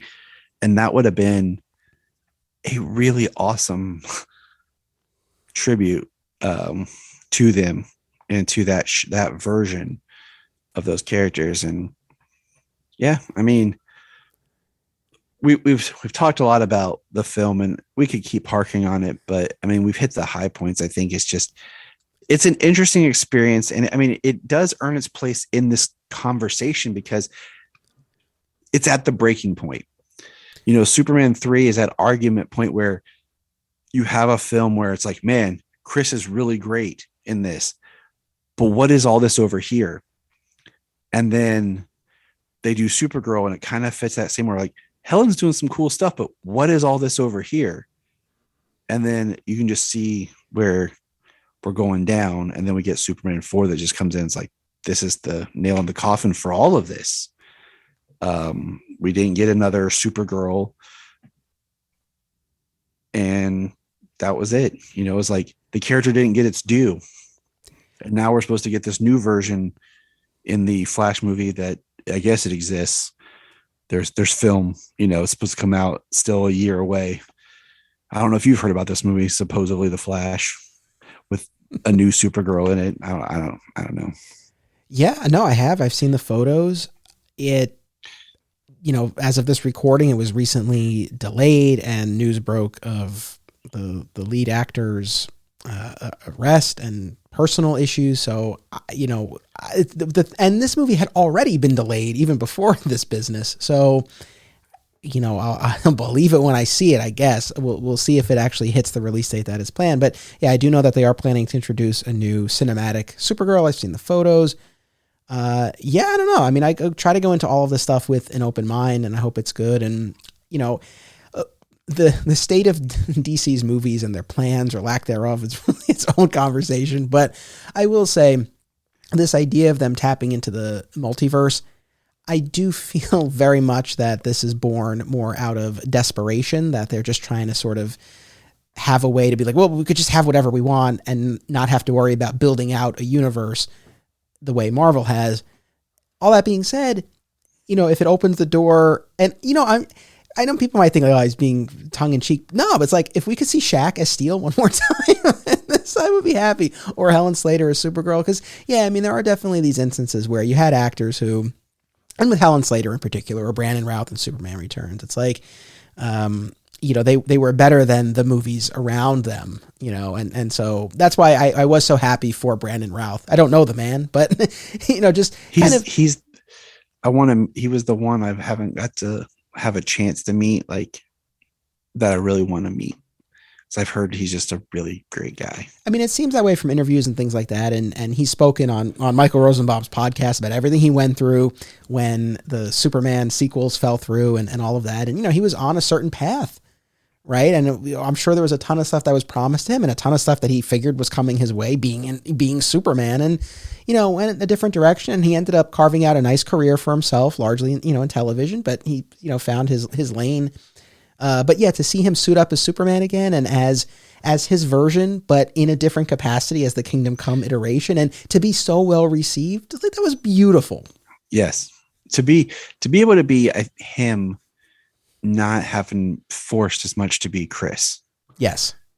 That was always what held him down. And I would love to see something where, even if it's just kind of like, the way we saw Burt Ward in Crisis, where he's just like walking his dog, or even the actress name escapes me, who was Huntress. Oh yeah. Ashley Scott. Ashley. Yes. It came to me right as you like to have Helent Slater just kind of stand out and just kind of be like, even if it's just a scene of like her recreating the pose in front of Popeye's chicken, like that would be awesome. Like she just stamps out in the Supergirl, a little bit of an altered, like updated uniform of Supergirl, and she's just standing there in front of Popeye's chicken. That'd be awesome. Something like that would be cool. As you said, we did certainly focus far more on the negatives, but I think justifiably. But again, enjoyed the music. Really loved the casting of Helent Slater and her earnest performance that I think was, a pretty classic take on the character. The casting for Lucy, again, really felt like a kid sister of Lois. It was, it was so funny, man. Like I said, I saw this probably once as a kid. I could have sworn that Jimmy played a much larger role in this movie. It's really only it's a relatively small part. In my mind, I had imagined him as this like very major supporting character. I can see that because it's like the character you latch onto because you're like, oh, it's Jimmy from Superman. It's like he's here. And like in your mind, you just make it so much bigger because that's the character and that's who and that what makes you feel like it's more part of, he's like the Agent Coulson. Like, oh my gosh, he's here to recruit Supergirl. Yeah, no, for sure. But it was still nice to at least have him as that bit of connective tissue, that was at least something. Yeah, I mean, other than that, one thing I thought of you, because I know you are more of a proponent of utilizing, your own headcanon to sort of work out some incongruities and things like that. So there was an article on CBR relatively recently, I think, and I think this was a stretch and they were being generous, but we're trying to sort of take this, Superman's absence in the Supergirl movie. He's off on this intergalactic peacekeeping mission and sort of turn that into the absence that he returns from in Superman Returns. Did you see that article? No, I'm interested in this. Again, I don't think it, I don't know that really tracks, but just this idea that there's this period of time, right, in the Donnerverse that the Supergirl movie specifically exists in, during which Superman is absent. He's off-world. Just as Superman Returns establishes that there is this large period, 5 years in that movie where he's gone. So I think the theory was just like, well, is this the same period of time that he's gone? You can make it. You can make it that because Superman Returns, and I know you'll dig into this. They said it was supposed to erase 3 and 4, but at the same time, it feels like, does it work with 2? Is it like just after Superman the movie?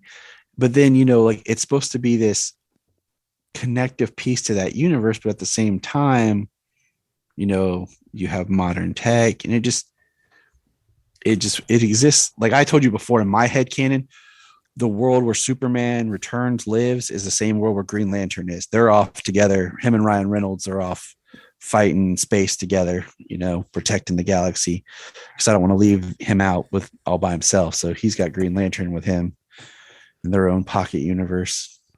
Right on. All right. I can get behind that.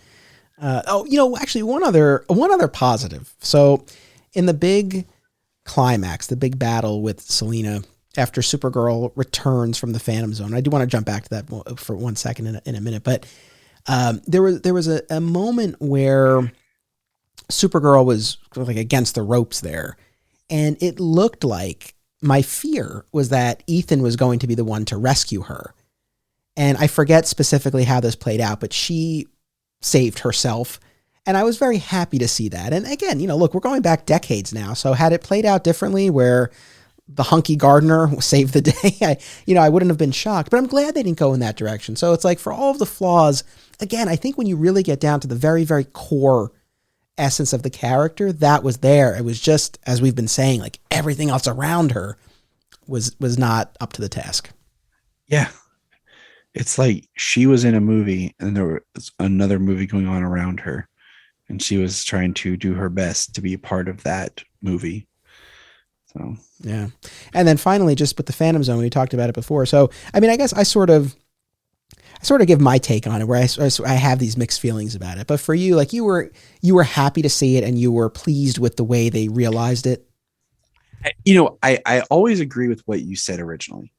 It's the same thing. Like the TV show Supernatural. One of the biggest things was in season 6, they talked about purgatory. There's a lot of part where they talk about how horrible it is. Well, and then I think it's season 8, we see it and it sucks, and it goes back to that. Your mind makes it more of a threat than you could ever do on screen. So I completely agree with like the idea of leaving it this horrible place where you don't want to go. Like, what is it? But in the same breath, like you said, you had to do something in this film that's familiar enough, but at the same time, they could have said it was like the negative zone, like they use Phantom Zone, but at the same time, we didn't travel the same way that we had seen people banished and transferred to the Phantom Zone. They could have called it something completely like the inner space zone, the quantum realm. They could have done whatever they wanted to. But it was neat to see. And I will tell you right now, I am very interested just to hear your take on the Phantom Zone when you get to season 2 of Krypton, because I think with everything we're saying right now, just remember this conversation, because I think you'll appreciate what they do with it there. Right on. No, I'm very excited to get to that. Like I said, that'll be the end of the year, but I am going to get there and I'm looking forward to it. And it's so funny that you brought up Supernatural, because I know you're a fellow Supernatural fan, as am I. Watched all 15 seasons. Remember when we were getting ready for our son to be born at the hospital, and I was a little bit behind at that point on the show. And I remember sitting there on my iPad, there was a lot of time as we were waiting, and I was catching up on episodes. They'll always have a very special place for me. But I thought of Purgatory too. I had the same thought, because it's like they build it up to be this terrible thing, and then it's just the woods. It's just the woods. And what killed, if there had been dialogue where they had said in the story, because the whole point is like Dean as a person gets transported there. It's not like his spirit. Like it's supposed to be like where monsters go when they die in this canon. And they had said something like, you cannot process it as a human. So like your mind is just turning it to something that you can understand, and it's woods, but that's really not what it is. I could have went with that, but it's just the woods with a filter. Yeah. And it's the same thing when like they went to hell or all that. Like you build it up and then they just, it just doesn't live up to anything. You just, you lose that wow factor or that haunting. I mean, that was one of the biggest things for me in that show was like, they're like, purgatory is a place of gnash and teeth of monsters. And you're like, oh, dang. And then he goes to like, it's just the woods. Yeah. Well, and like you said, the same thing with hell, because at the end of season 3, when Dean gets sent there, spoiler alert, but the show's been, it's been decades now, but, they did this big CGI thing and he's like strung up and he's being tortured and it's like, oh my God, this is freaky. And then in subsequent seasons, when they go, it's like a dungeon with some offices. Yeah. Like it's, it becomes a joke.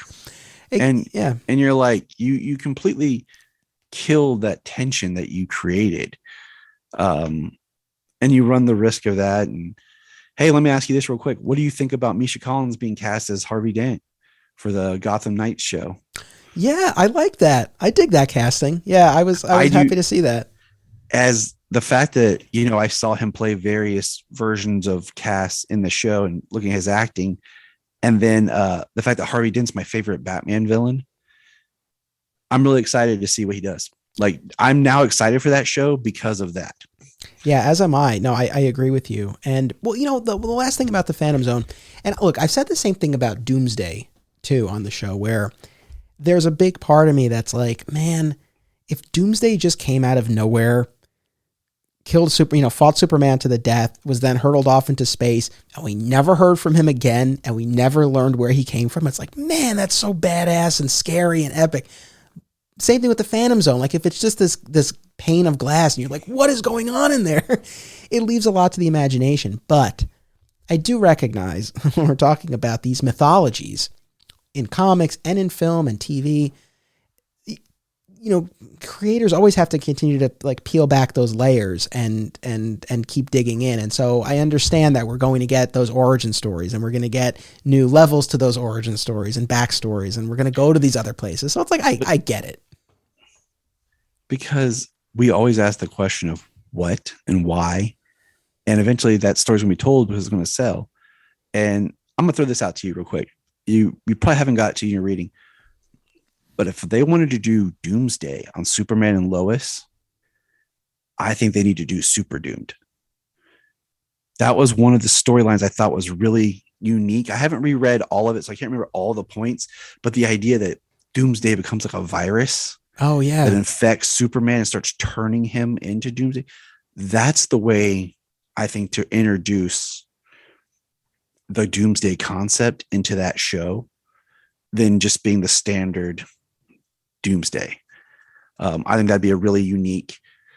You could even draw it out where like Clark's getting sick, and like something's going on, and like he starts having issues, and it'd be a cool way to do that. And once again, the way that they utilize Doomsday in Krypton is really cool, and I think you'll appreciate it.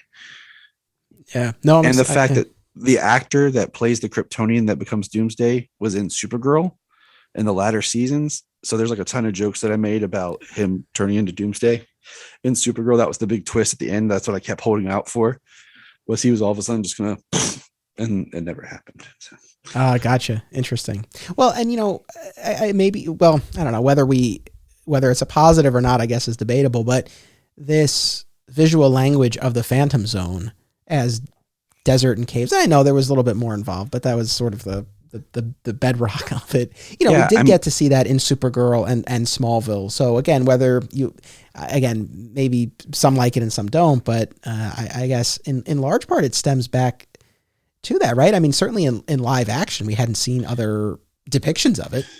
Supergirl season 6, when she's in the Phantom Zone, is very reminiscent of Supergirl the movie. Yeah. Smallville did it very much as a desert wasteland. Right. And then the only other version has been Krypton, which is my favorite iteration and everything. And you'll see why. But other than that, it's just the idea of whatever it was in Superman and Superman 2. Right. So, and once again, that's another, the image of the glass and everything going to the Phantom Zone is burned in your brain. That's another visual, like you said, visual language that you could have used in Supergirl, right? That you didn't, and it makes me kind of wonder if it really originally wasn't the Phantom Zone, but then they're like, we need to call it something people know. Like, let's just call it the Phantom Zone to get people excited. When maybe it was originally set up to be something else, like some other wasteland or some other dimension, and they're like, oh, we'll just call it the Phantom Zone. So I don't know, like. The more digging I've done in the production, I found out more recently, I have books, like the making of Superman, the movie. I know so much about that making.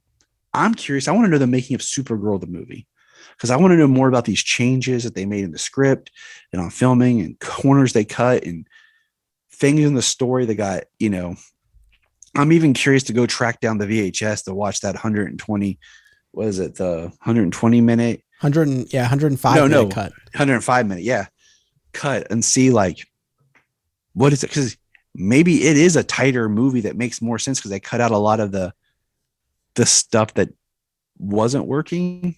Sometimes that helps being shorter compared to putting more information in that can not help. So I don't know. I'm curious to find it and see if there's a tighter story being told, like a focus.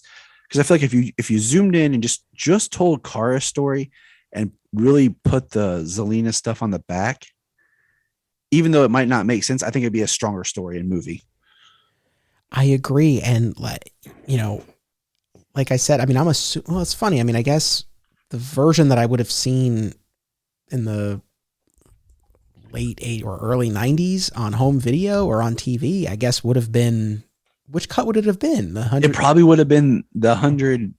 It probably would have, because the 105 was released on VHS. Okay. I don't know what was broadcast. I couldn't figure out what was like if what was the TV cut became the direct part of the director's cut or whatever, because we know the history of like Superman 2's the TV cuts and stuff. So I don't know what was broadcast on TV. Yeah. I mean, in any event, I guess I'll say this. It's like, even watching the longest cut, there's still stuff that doesn't make sense. So it's like, part of me is like, how much worse could it be? And to your point, I suspect that it probably was more of the Selena stuff that went. So yeah, if it's really, and the Supergirl aspects were the best part of it. So if it really drilled down more on that, and you still have this wonky sorceress on the side, yeah, I don't know. That's actually a good point. Maybe that does work better, because I'll tell you this much: watching the longest cut was not the way. I want a really good fan edit of like someone doing all these ideas we talked about, like reusing the footage of Krypton, cutting out Argo City, like repurpose some stuff, tweak some things to make it make sense. And it shows up in Kara, it shows up on Earth, or Kara was actually imprisoned on accident in the Phantom Zone, and when Zod and them broke free, so did she. Like I know. Well, something. I'll say this and I always issue this disclaimer. If for anyone out there who's listening to this, if you love Supergirl the movie for any reason, right on. And I know we've been dumping on it, but if there's meaning or value or enjoyment you found within this movie, awesome.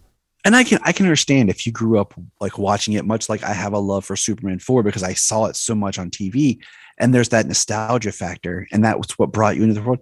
I completely get that and understand it.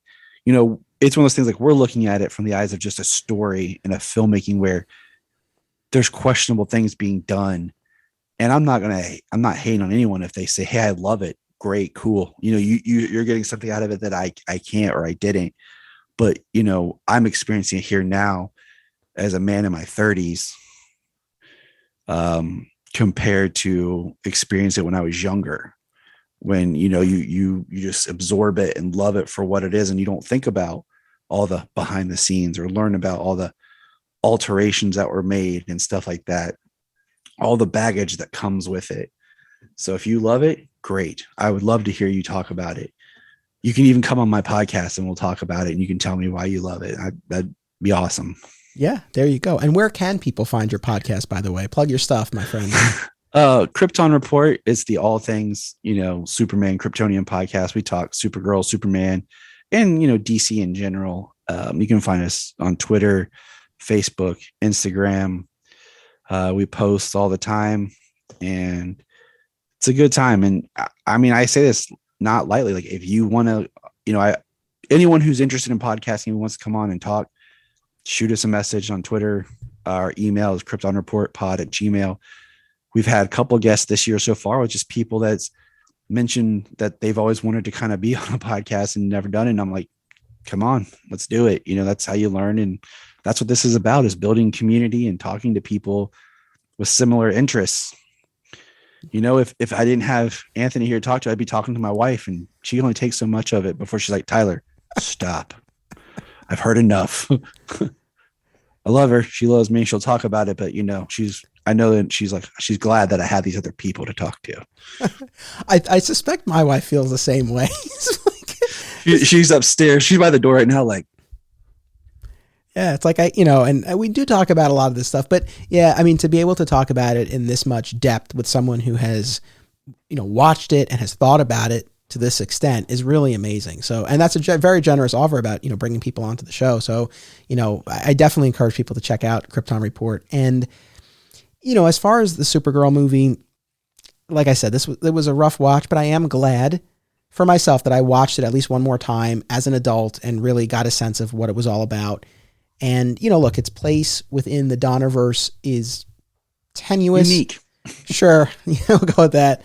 And more than anything, I just came away frustrated because I felt like there was a lot of missed opportunities. And, over the course of this almost 2 hours, we've talked about a lot of different directions it could have gone. And I think all in all, that was the thing that sort of disappointed and upset me the most, was that I felt like there were enough ingredients there. There was the potential there that just went unrealized. But at the end of the day, look, it exists within this world that Richard Donner created. Whether and to what extent or how effectively it captures that magic of the Donner movies. I don't think it does, but it does still exist within that world. And so I really am glad that we talked about it. And so Tyler, thank you so much for coming on to do this. Oh, my pleasure. It was fun. And like I said, I'm always up for talking about the bad stuff too, because nobody wants to. So I'm in. Right on, my friend. Well, we'll have you back on the show again in the future for sure. In fact, we'll talk about that off mic. And I want to thank the audience as always.